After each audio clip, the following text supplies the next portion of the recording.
M. Morel pour répondre à M. Marie. La seule chose que je dirais à M. Marie, je demande toujours à l'administration qu'on mette un peu moins de rapports. Pour autant, je ne changerai pas les habitudes qui remontent à celles de M. Gaston Defferre. Peut-être, mais pas dans mon esprit, ni dans ma considération et mon cœur. Et les jeunes socialistes devraient bien s'en inspirer. Monsieur le maire, peut-être que Monsieur Marie, puisque nous avons décidé en conférence des présidents d'évoquer le règlement intérieur en préambule du conseil municipal, peut-être que Monsieur Marie pourrait présenter tous ces amendements. Comme ça, nous répondrions globalement, parce que vous en avez fait une rafale, vous avez énormément travaillé, faites-en profiter le conseil municipal. C'était plus pratique d'avoir la discussion globale sur l'ensemble des amendements du groupe socialiste et le règlement intérieur en lui-même. Le vote d'un nouveau règlement intérieur est une obligation en début de mandat dans toutes les collectivités. Mes chers collègues, sachez que notre liberté est assez encadrée puisque, pour l'essentiel, c'est une déclinaison des articles obligatoires du Code général des collectivités territoriales.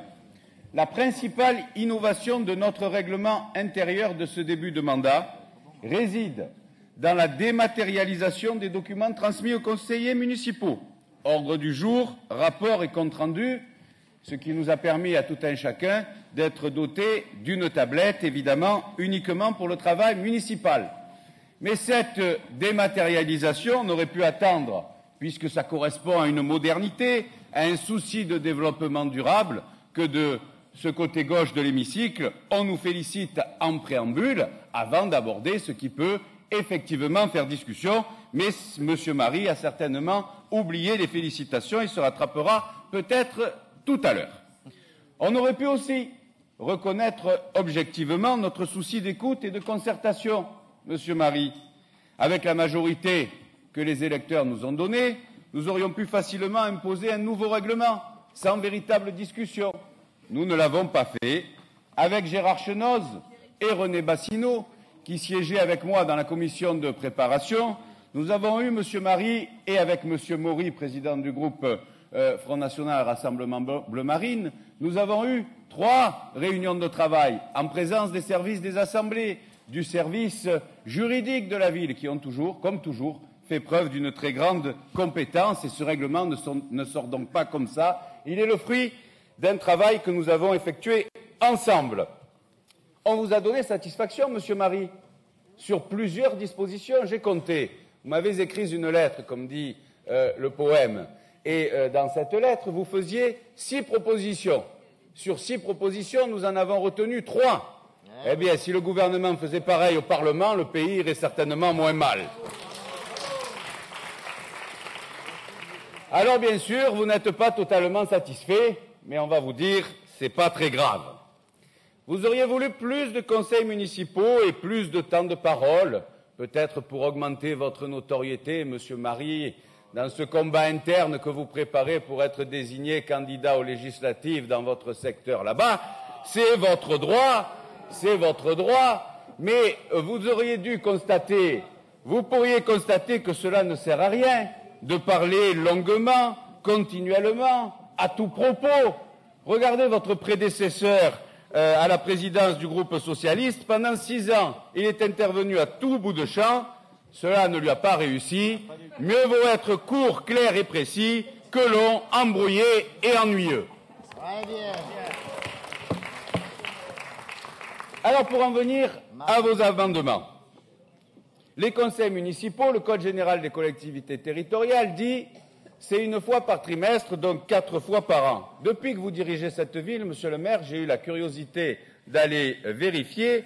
Nous avons fait entre 5 et 12 conseils municipaux par an, pour une moyenne de 9 conseils municipaux par an, et donc la loi est respectée, et même très au-delà, et il n'y a rien à redire sur ce sujet. Vous vouliez aussi, vous me l'avez écrit, 5 minutes de débat par rapport, alors que nous le savons tous ici, 90% des rapports sont adoptés à l'unanimité et sans aucun débat. Donc votre proposition ne sert à rien, elle pourrait même à l'extrême être contre-productive en interdisant de parler plus de 5 minutes sur certains sujets beaucoup plus importants et qui nécessitent plus de débat. Et d'ailleurs, puisque vous avez fait du, comment dirait Martine Vassal, du benchmarking, c'est ça? Vous êtes allé voir comment ça se passe, je ne sais où. Moi, je vais vous renvoyer à des collectivités qui sont plus proches de nous. Bon, Lyon, d'abord, et puis le Conseil général des Bouches-du-Rhône, ou le Conseil régional Provence-Alpes-Côte d'Azur, ou même la communauté urbaine où nous avons adopté le règlement intérieur hier. Dans ces communes, le règlement intérieur sur le temps de parole des groupes et des conseillers municipaux, le règlement intérieur prévoit qu'il est défini en conférence des présidents. Très exactement la même clause qu'ici. Et je ne vous ai jamais entendu, ceux qui siègent à la région ou au Conseil général, aller dire que ça ne convient pas, que c'est antidémocratique et que ça interdit de discuter sereinement. Non, vous êtes bien socialiste, Monsieur Marie. Vous donnez toujours des leçons, mais jamais vous ne vous les appliquez.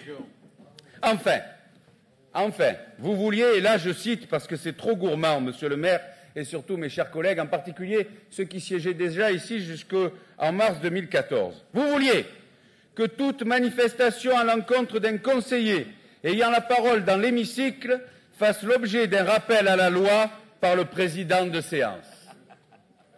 Monsieur Marie, je crois que vous vous moquez de nous. Ah, je crois que vous vous moquez de nous.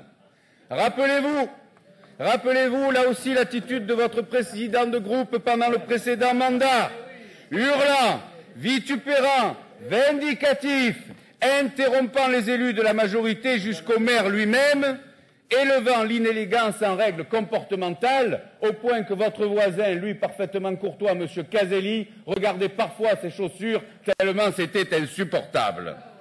Alors je ne vous ai pas entendu protester là non plus, M. Marie, à aucun moment, à moins que M. Menucci vous fasse peur, c'est qu'à l'époque ça ne vous dérangeait pas, alors aujourd'hui, là encore, ne venez pas nous donner des leçons. Alors, vous voulez déférer, me dit-on, ce règlement intérieur devant les tribunaux. C'est bien, il faut que les avocats travaillent, c'est une profession que votre gouvernement met en danger aussi. C'est bien, c'est votre droit, faites-le, ne vous gênez pas, mais ne vous étonnez pas.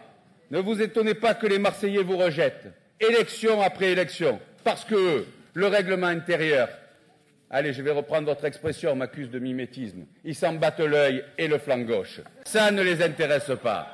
Ce qu'ils veulent, c'est des idées pour l'avenir de la deuxième ville de France. Et vous, des idées, vous n'en avez aucune.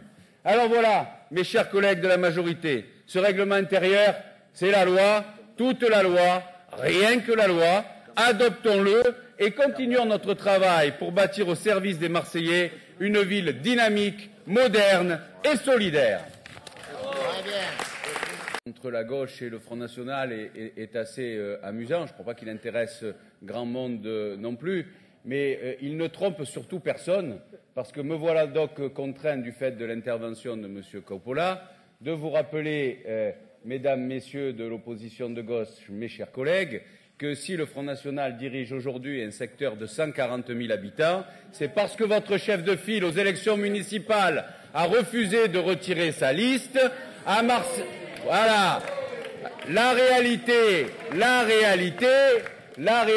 à Marseille, c'est pas l'UMPS que vous désignez, c'est le FNUCCI ou le FNPS. Voilà la réalité. Sur l'intervention de M. Maury à propos du règlement, vous allez être repris à l'ordre si on reprend votre amendement. Attention, faites attention. Alors, sur l'intervention de M. Maury, je rappellerai simplement à M. Maury, et je suis d'accord avec lui sur la différence entre consensus et contradictoire, mais on va vraiment ennuyer tout le monde si on disserte là-dessus. Je lui rappellerai simplement qu'à chaque réunion de cette commission, il m'a dit « Ouh là là, j'ai des propositions à vous faire, je vais vous envoyer une note. Je vais vous l'envoyer après l'été, ça va me laisser le temps de travailler. Puis à la mi-septembre, puis à la fin septembre, et puis de notes que nenni, je n'en ai jamais eu. » Voilà, c'est la raison pour laquelle on n'a pas pu aller plus loin dans la discussion avec M. Maury. Monsieur Morel. Oui, Monsieur le maire, éventuellement Didier Réau répondra sur le fond et les problèmes d'érosion mécanique, mais sur l'amendement, nous en demandons le rejet.